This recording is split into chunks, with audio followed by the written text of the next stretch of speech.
Okay, so we've got this problem where we have some sort of an ID number and we want to look up information about it. So, for example, we could build a web page to show it to people who are going to be doing shopping. Okay, so let's introduce some terminology. So there are two distinct ideas here. One of the ideas is kind of the key to the whole problem, the key to looking something up. So that would be that ID number that we just saw, the product code, whatever you want to call it. And we're going to assume that that's unique, that the only product that will have this code is the one that we just looked at. No two products will have the same product code or the same key. So if you think about that, that kind of is consistent with the terminology. Hopefully a key like a key to a house is somewhat unique, and multiple houses don't share the exact same key. Although that may not be true in practice, it would be ideal. And then the second idea that we have here is the value, the corresponding thing that we look up by using the key. Okay, so let's look at some common terms for this. So oftentimes a data structure that behaves in this way is referred to as a dictionary. And just to look at why, let's look up the word dictionary in a dictionary. So in a dictionary, if we look up the word dictionary, it has corresponding definitions. So notice here, computers, a dictionary is a list of codes, terms, keys, and their meanings used by a program. Sometimes the data structures referred to as dictionaries are like this literal dictionary, where a key will have multiple values associated with it. But generally, that's not the case. Generally, data structures referred to as dictionaries are more specific. Another term that's also, by the way, several programming languages use the term dictionary. So the Python programming language and Objective-C and Swift, which are used for iOS apps, all use the term dictionary for this concept.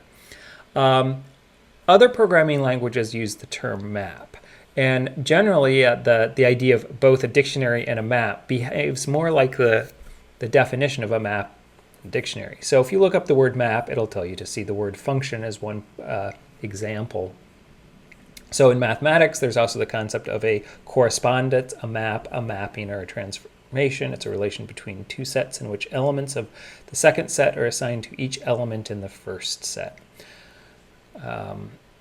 Okay, so the first set kind of represents our set of keys, and elements in the second set are assigned to each particular key. Okay, so there are lots of programming languages that use the term map instead of dictionary. So we'll be working with Java, so it falls into this category, as does JavaScript. Okay, so again, these are just two terms. Typically, they mean the exact same thing. In Python, Objective-C, Swift, Java, and JavaScript, there's a data structure that allows us to look up a key and get a single corresponding value. It maps that key to the associated value. By the way, I'm saying associated value. Another common term for this is an associative array, and we'll talk about why it might be referred to as an array a little bit more as we continue through the module. But the basic idea here is that the key is used in a way that's comparable to the index in an actual array. So one of the programming languages that uses the term associative array for this concept is Perl. Okay, so let's now talk a little bit about a map as an abstract data type. By the way, since we're working with Java, I'm going to favor the term map. But again, map, dictionary, and associative array are all often used interchangeably to mean the same basic sort of a concept. So let's talk a little bit about the various operations. So we'll start off with adding or updating data. So to add a new item or to update the value associated with an existing item, we may use methods. So there's method semantics, which is what we'll be using in Java, where you have the object, the dictionary object, and then a method name. So a common name for this operation is the put operation. It puts a value and associates it with a key. Other programming languages like Python use array semantics, where you think of the dictionary object like an array and use the key as the index to assign a particular value to it. In addition to adding information, we'll also want to be able to retrieve information using a key.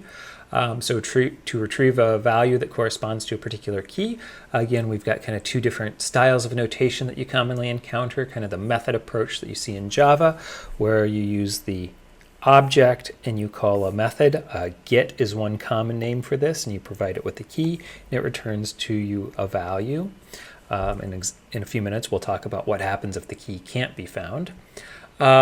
Another common name for this is find. We'll be looking at the Java API here in just a second. We'll see that the built-in Java API actually uses the term get rather than find. And again, in some programming languages like Python and Perl, there's more of an array-based notation for this.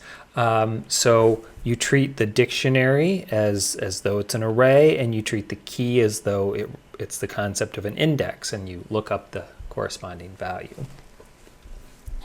Okay, in addition, we will want to remove things from our dictionaries sometimes, or maps sometimes.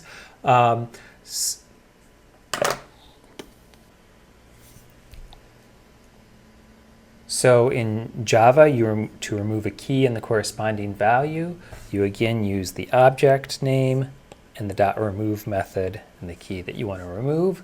For programming languages with array-like semantics like Python, in Python specifically, you use del for delete, and you specify the particular dictionary and the key. Other programming languages may do other things. They may use the array notation and not quite do what Python does. So just keep in mind this delete thing is kind of specific to Python. Okay, let's talk quickly about Java maps, and then we'll do some examples with Java maps. So I'm going to go ahead and look at the Java map interface, and then we'll do some examples of adding items, removing items, etc. to a Java map. Okay, so first off, the Java map interface is in fact an interface, so it defines what methods need to exist, but it doesn't provide any implementation about how they work. So in this unit, in this module, we'll talk about a couple of different approaches to this, and as the semester progresses, we'll look at other ways we can implement maps beyond what we can just do in this module. Okay, so a map is a generic type. It's going to use two other types, a key type and a value type. So these are abbreviated with the K and V. Okay, I'm going to scan down to the methods, and we'll take a look at some of the ones that we've just discussed. So we'll start with put. So we put a key and a value. Notice it does have a return value. So it associates the specified value with the specified key. We'll go ahead and take a quick look at that. And it returns the previous value that was associated with the key. So if you're updating a value, this is a way to, as you're simultaneously updating, you'll simultaneously get back the old value that was in that place. Okay, so let's look at some of the other methods. So let's go ahead and move on to the get method.